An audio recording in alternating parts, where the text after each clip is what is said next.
2028ರಲ್ಲೂ ಜನಸೇವೆ ಮಾಡುವ ಅವಕಾಶ ನೀಡಿ ಎಂದ ಸಿಎಂ ಡಿಕೆ ಶಿವಕುಮಾರ್ ಅವರು. ಇನ್ನು ಕನಕಪುರ ಜನರ ಮುಂದೆ ಸಿಎಂ ಡಿಕೆ ಶಿವಕುಮಾರ್ ಮನವಿ. 2028ರಲ್ಲೂ ಜನಸೇವೆ ಮಾಡುವ ಅವಕಾಶವನ್ನ ನೀಡಿ ಅಂತ ಹೇಳಿದ್ದಾರೆ ಸಿಎಂ ಡಿಕೆ ಶಿವಕುಮಾರ್.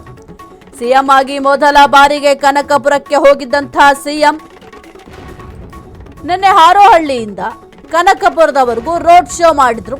2028ಕ್ಕೂ ಸಿಎಂ ಆಗಿ ರಾಜ್ಯದ ಜನರ ಸೇವೆಗೆ ಅವಕಾಶವನ್ನ ಮಾಡಿಕೊಡಿ ಅಂತ ಮನವಿ ಮಾಡಿಕೊಂಡಿದ್ದಾರೆ. ಚುನಾವಣೆಗೆ 2 ವರ್ಷ ಇರುವಾಗಲೇ ಸಿಎಂ ಆಸೆ ಇಂಗಿತ ವ್ಯಕ್ತಪಡಿಸಿದ್ದಾರೆ. ಇನ್ನು ಈ ಹಿಂದೆ 2023ರಲ್ಲೂ ಕೂಡ ಅವಕಾಶ ಕೊಡಿ ಎಂದಿದ್ದಂತಹ ಡಿಕೆ ಶಿವಕುಮಾರ್ ಅವರೀಗ 2028ಕ್ಕೂ ಕೂಡ ಮತ್ತೆ ನಮಗೆ ಅವಕಾಶವನ್ನು ಮಾಡಿಕೊಡಿ. ಸದ್ಯಕ್ಕೆ ಸಿಎಂ ಆಗಿ ಮೊದಲ ಬಾರಿಗೆ ಕನಕಪುರಕ್ಕೆ ಹೋಗಿದ್ದಂತಹ ಸಂದರ್ಭದಲ್ಲಿ ರೋಡ್ ಶೋ ಕೂಡ ಮಾಡಿದ್ರು ಸಿಎಂ ಡಿಕೆ ಶಿವಕುಮಾರ್ ಅವರು. ಕನಕಪುರ ಜನರ ಮುಂದೆ ಆ ಒಂದು ಸಂದರ್ಭದಲ್ಲಿ ಅವರ ಇಂಗಿತವನ್ನು ವ್ಯಕ್ತಪಡಿಸಿದ್ದಾರೆ. ಚುನಾವಣೆಗೆ 2 ವರ್ಷ ಇರುವಾಗಲೇ ಸಿಎಂ ತನ್ನ ಆಸೆಯನ್ನು ಹೇಳ್ಕೊಂಡಿದ್ದಾರೆ.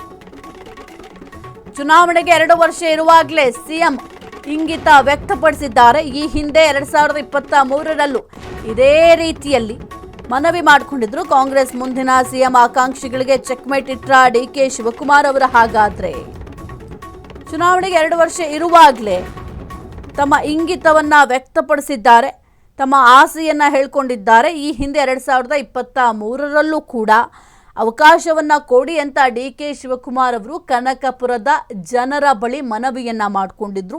ಈಗ 2028ಕ್ಕೂ ಕೂಡ ನಿಮ್ಮ ಆಶೀರ್ವಾದ ನನ್ನ ಮೇಲಿರಲಿ, ನೀವು ನಮ್ಮ ಪಕ್ಷವನ್ನು ಗೆಲ್ಲಿಸಬೇಕು ಅಂತ ಮತ್ತೆ ಮನವಿಯನ್ನು ಕೂಡ ಮಾಡಿಕೊಂಡಿದ್ದಾರೆ.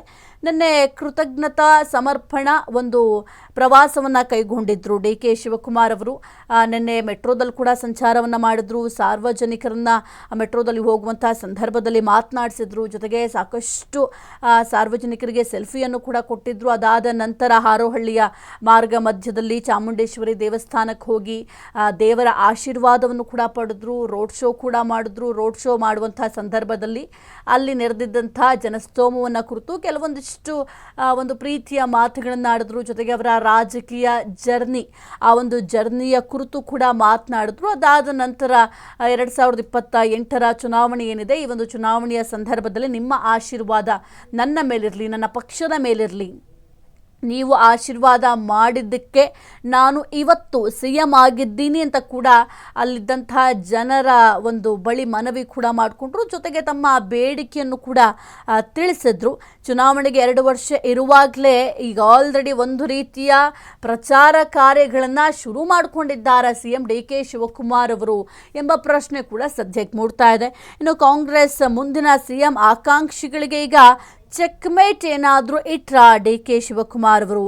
2028ರಲ್ಲೂ ಕೂಡ ಜನಸೇವೆ ಮಾಡುವ ಅವಕಾಶವನ್ನು ನನಗೆ ಕೊಡಿ, ಅಂದರೆ ಇದರ ಅರ್ಥ 2028ರಲ್ಲಿ ನೀವು ನನ್ನನ್ನು ಗೆಲ್ಲಿಸಿದ್ರೆ ನಾನೇ ಸಿಎಂ ಆಗಿ ಮುಂದುವರಿತೀನಿ ಎಂಬ ಅರ್ಥದಲ್ಲಿ ಏನಾದರೂ ಡಿಕೆ ಶಿವಕುಮಾರ್ ಅವರು ಹೇಳಿದ್ರಾ ಎಂಬ ಪ್ರಶ್ನೆ ಕೂಡ ಸದ್ಯಕ್ಕೆ ಮೂಡ್ತಾ ಇದೆ.